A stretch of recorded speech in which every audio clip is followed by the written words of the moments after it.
Viviane Kovès-Masfetti, bonjour. Bonjour. Vous êtes médecin, à la fois des compétences en épidémiologie, également en psychiatrie.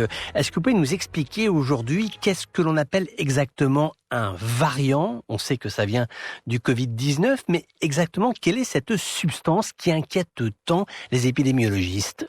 Donc le virus, c'est quelque chose au fond d'instable qui va s'adapter tout le temps pour essayer, lui, de survivre. Et donc, à tout moment, il varie. Par contre, la plupart du temps, ces variations n'ont aucune importance. Le problème commence quand ces variations commencent à avoir des conséquences pour l'épidémie. Et là, il se fait qu'on a donc actuellement identifié 2 variants, d'ailleurs grâce à l'Afrique du Sud, parce que pour pouvoir identifier les variants, il faut faire des analyses génétiques du virus, sinon on ne s'en rend pas bien compte. Alors on peut s'en rendre compte en suivant l'épidémie. Si tout à coup l'épidémie se met à se multiplier par 2 ou par 3, on peut se dire que soit les gens ont considérablement modifié leurs habitudes, soit il s'agit d'un virus qui est de plus en plus contagieux. Donc en Afrique du Sud, où comme vous savez, ils sont assez avancés au niveau scientifique, ils ont repéré, grâce aux données de l'épidémie et grâce à leurs analyses génétiques, qu'ils avaient un nouveau variant, qui avait donc une composition génétique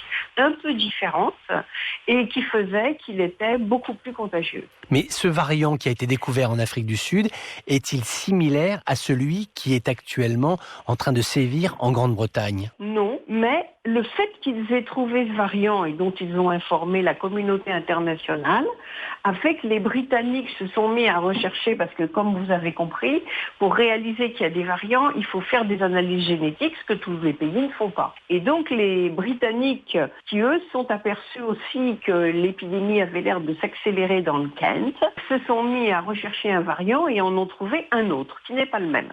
Mais alors, est-ce que cela est inquiétant, 1, pour la propagation de l'épidémie, et 2, pour les gestes barrières ? Alors, que les gestes barrières soient opérants, il n'y a aucun doute là-dessus, puisque le geste barrière, il sert à ne pas être infecté. Donc, d'être infecté par le virus A, B ou C, ça change rien. Ça change rien à ce problème-là. Il faut se laver les mains, il faut mettre des masques. Maintenant, pour ce qui est de la dangerosité de la pandémie.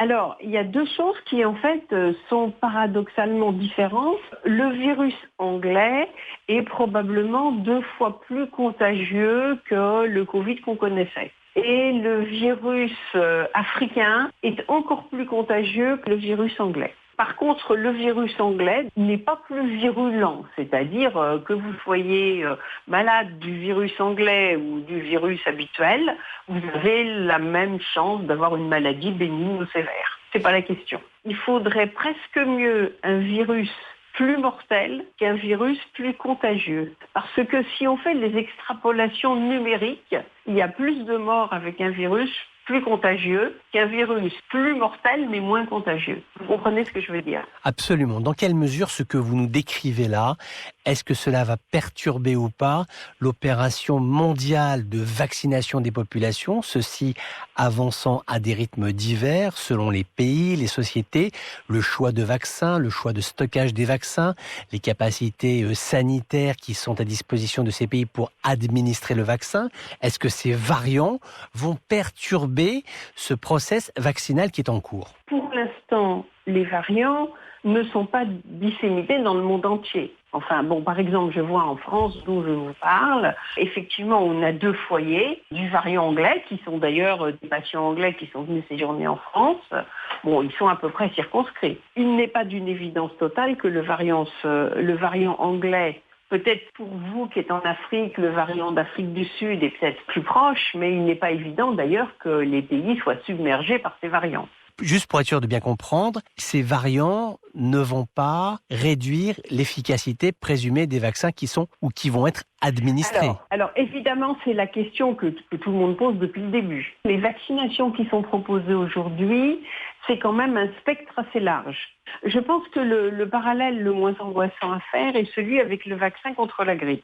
Chaque année, par exemple en France, on vous propose d'être vacciné contre la grippe. Et chaque année, c'est un vaccin différent parce que le virus de la grippe mute sans arrêt. Et d'ailleurs, on utilise les mutations de l'hémisphère sud pour vacciner les gens de l'hémisphère nord, puisque l'hémisphère sud a ça en épidémie 6 mois avant. Donc c'est comme ça que ça marche depuis des années sur le virus de la grippe. Donc le vaccin qui est proposé aujourd'hui, c'est pas un vaccin pour un type très très précis du Covid. C'est un vaccin à large spectre. Donc on peut espérer qu'il couvre ces variants et pour l'instant les données qui sont sur la table montreraient que les vaccins qui sont proposés vont couvrir ces variants. Merci beaucoup. Merci d'avoir été avec nous ce matin sur les ondes de Radio Méditerranée Internationale. Excellente journée à tous à l'écoute de nos programmes.